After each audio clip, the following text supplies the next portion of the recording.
আজকের আমি তোমাদের সাথে একটা সামার স্পেশাল লাঞ্চের থালি শেয়ার করব। তো চলো শেয়ার করা যাক। প্রথমে আমি এখানে নিয়ে নিচ্ছি গরম গরম বাটি চাপা দিয়ে সাদা ভাত।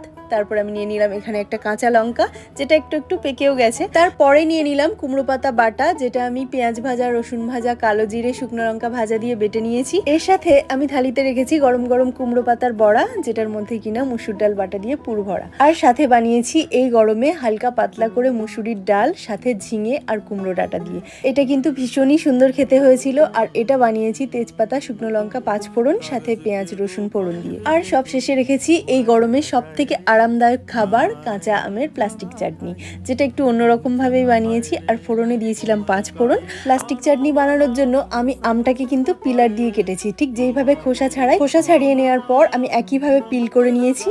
আর এটা কিন্তু দারুণ খেতে হয়েছিল, এতে কোনো কালার অ্যাড করিনি। তো কেমন লাগলো তোমাদের আজকের থালিটা অবশ্যই জানিও একটা কমেন্ট করে। টাটা।